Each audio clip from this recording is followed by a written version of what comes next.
Imagine a person living in the Middle Ages, starving through winter, terrified of the plague, constantly at war with a neighboring village. These three problems, famine, disease, and war, have been humanity's greatest enemies for millennia. Now, fast forward to the 21st century. These problems have not completely disappeared, but for the first time in history we see them as solvable problems. So what comes next? What is humanity's next goal? This is exactly the question Yuval Harari explores in his book Homo Deus. Having left its old enemies behind, humanity is now moving towards three entirely different goals. The first, immortality. Science no longer sees death as an inevitable fate but as a technical problem to be solved. In Silicon Valley, companies are already declaring aging a disease and searching for a cure. The second, happiness. We no longer see happiness as a philosophical question, but a biochemical one. We want to achieve permanent happiness by regulating serotonin and dopamine levels in the brain. The third, divinity. Through genetic engineering and artificial intelligence, we are beginning to redesign our services. Homo sapiens is now capable of changing its own species. But to reach these goals, we first need to answer one question. How did we even get here? Harari asks, how did we become the rulers of the world? After all, chimpanzees are stronger than us. Elephants are bigger than us. The answer is simple. We can cooperate on a massive scale. Thousands, even millions of people can unite for a common purpose with strangers they have never met. What makes this possible is shared myths. Neither state, religion, law, none of these exist in nature. They are all ideas that people collectively believe in.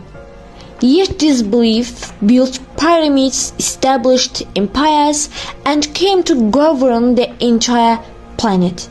The most powerful of these shared myths emerged in the modern era, and its name is humanism. Harari argues that the dominant religion of the modern era is humanism. Yet we don't see it as a religion. Authority used to reside in God. Now it resides in the individual. In politics, the voter knows the best. In economics, the customer is always right.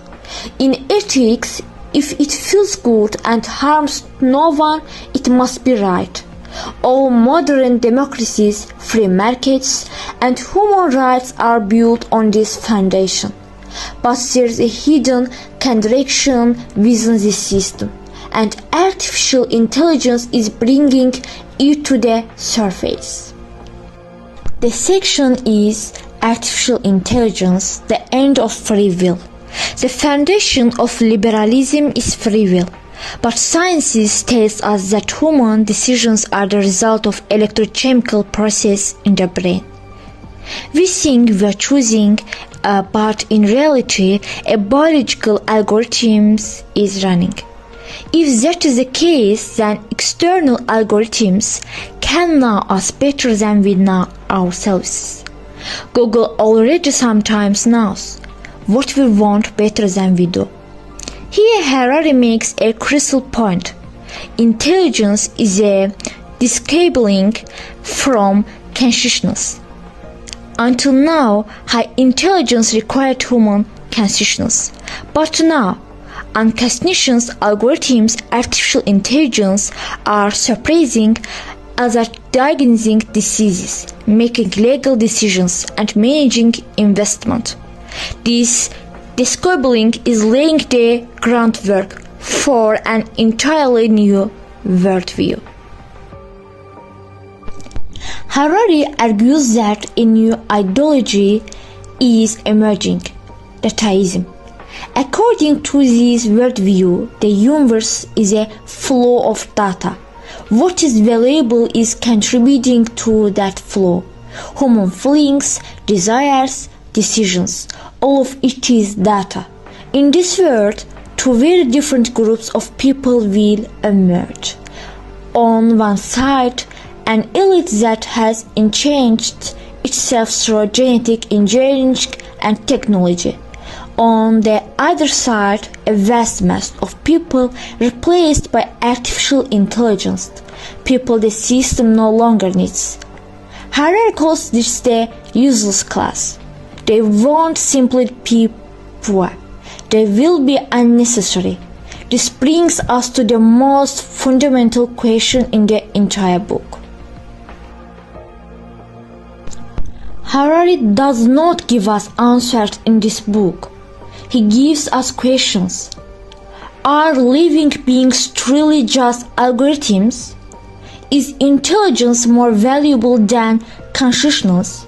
What happens when algorithms know us better than we know ourselves? Technology is neither good nor bad in itself.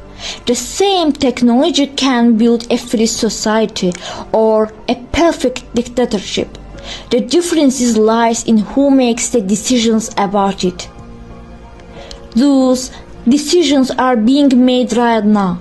The question is, are you part of that conversation?